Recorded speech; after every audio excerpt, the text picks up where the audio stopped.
भारत में ही क्यों हुआ हिंदू धर्म के सभी देवी देवताओं का जन्म? क्या किसी भी देवी देवता का जन्म भारत के बाहर भी हुआ? और क्या भारत के देवी देवताओं को भारत के बाहर भी कोई जानता है? और क्या सच में भारत में कोई गुप्त रहस्य छिपा हुआ है या फिर कोई और वजह है? मित्रों, हमारे सनातन या फिर हिंदू धर्म में ज्यादातर देवी देवताओं का संबंध भारत के ही अलग अलग प्रांतों में दिखाया गया है। फिर वो प्रभु श्री राम हो जो अयोध्या नगरी में अवतरित हुए थे, या फिर लीलाधारी भगवान श्री कृष्ण हो जिन्होंने अवतार लेने के लिए पवित्र मथुरा नगरी को चुना था। ऐसे में यह प्रश्न तो स्वाभाविक है कि हिंदुओं के सभी देवी देवताओं का जन्म आखिर भारत में ही क्यों हुआ? तो इस प्रश्न का उत्तर जानने के लिए बने रहे हमारे साथ वीडियो के अंत तक। हमारे साथ इस वीडियो के अंत तक आप ये समझ जाएंगे कि हिंदू देवी देवताओं का जन्म भारत वर्ष की पवित्र धरती पर ही क्यों हुआ है। सबसे पहले हमें भारत के प्राचीन इतिहास पर थोड़ी नजर डालनी पड़ेगी, जिसका उल्लेख हमारे पौराणिक ग्रंथों में मिलता है। दरअसल भारत का जो स्वरूप आज हम देख रहे हैं और हमें ऐसा लगता है कि भारत इतना ही बड़ा है, हजारों साल पहले ये ऐसा नहीं था, बल्कि ये इस जगह से बहुत बड़ा भूभाग प्राचीन काल में बताया गया है। जम्बू द्वीप के नाम से जाना जाता था। मार्कंडाई पुराण में वर्णित है कि जम्बू द्वीप का फैलाव उत्तर और दक्षिण के बजाय मध्य के क्षेत्र में बहुत ज्यादा था, और उस फैलाव क्षेत्र को मेरू वंश या फिर इलावत के नाम से भी जाना जाता था। इलावत पहले चक्रवर्ती सम्राट पूर्वा की मां का नाम था। इलावत के केंद्र में पहाड़ों के राजा सुनहरे मेरू पर्वत था। मेरू पर्वत के शिखर पर भगवान ब्रह्मा विशाल नगर है जो ब्रह्मपुरी के नाम से विख्यात हुआ। ब्रह्मपुरी के आसपास और भी शहर बताए गए हैं, जिसमें एक भगवान इंद्र का और साथ में दूसरे देवी देवताओं के बताए गए हैं। प्रचलित मत यह है कि पूर्व वंश के राजा दुष्यंत और शकुंतला के पुत्र भारत के नाम पर ही हमारे देश का नाम भारतवर्ष पड़ा था। हालांकि तब का भारत, जिसे आज के कुछ मनुष्य अखंड भारत भी कहते हैं, उसका भौगोलिक क्षेत्र बहुत ज्यादा विस्तृत था और इसमें वर्तमान समय की कई देश जैसे पाकिस्तान, अफगानिस्तान, श्रीलंका, बांग्लादेश, भूटान, नेपाल, ईरान, इराक और चीन का भी कुछ अंग आता था। यही अखंड भारत आर्यावर्त के नाम से भी प्रसिद्ध था।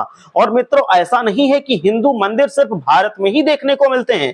दुनिया के कई देशों में जहां प्राचीन मंदिर प्रमाण के तौर पर मिलते हैं, ऐसी कई जगहें हैं जहां आज भी सनातन रीति रिवाज से पूजा पाठ भी होती है। थाईलैंड के राजा परिवार पर सदियों से हिंदू धर्म का गहरा प्रभाव रहा है।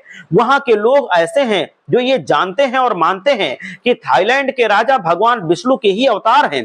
सनातन भावना का सम्मान करते हुए थाईलैंड का राष्ट्र भी गरुड़ रखा गया है। और इंडोनेशिया के जावा में परंपरागत मंदिर प्राचीन जावा का सबसे विशाल हिंदू मंदिर है। ये मंदिर खास तौर पर ब्रह्मा, विष्णु और महेश को समर्पित है। इस मंदिर को यूनेस्को ने विश्व धरोहर की सूची में भी शामिल किया है। मंदिर में त्रिदेव के साथ ही उनके वाहनों के भी देखने को मिलते हैं और ऐसा माना जाता है कि इस मंदिर का निर्माण 9वीं सदी के आसपास हुआ था। इसके अलावा बाली में पूरा तमन सरस्वती मंदिर और जावा में स्थित सिंहसरी शिव मंदिर भी मौजूद हैं, जो इस बात का प्रमाण देते हैं कि भारत काफी दूर तक फैला हुआ था। मित्रों, मैक्सिको तक में एक खुदाई के दौरान भगवान गणेश और महालक्ष्मी की प्राचीन प्रतिमाएं मिली थी। जानकार मानते हैं कि मैक्सिको शब्द संस्कृत के मक्षिका शब्द से ही आता है और मैक्सिको में ऐसे हजारों प्रमाण मिलते हैं जिनसे यह सिद्ध होता है कि हिंदू धर्म की पहुंच यहां तक भी थी। दूसरी ओर स्पेन में हजारों वर्ष पुराना एक मंदिर है जिसमें भगवान विष्णु की प्रतिमा अंकित है। और मित्रों, कुछ वर्ष पहले ही रूस के प्रांत में भगवान विष्णु की मूर्तियां मिली थी और इतिहासकारों के मुताबिक ये 7वीं से 10वीं सदी के बीच की बनी हुई थी।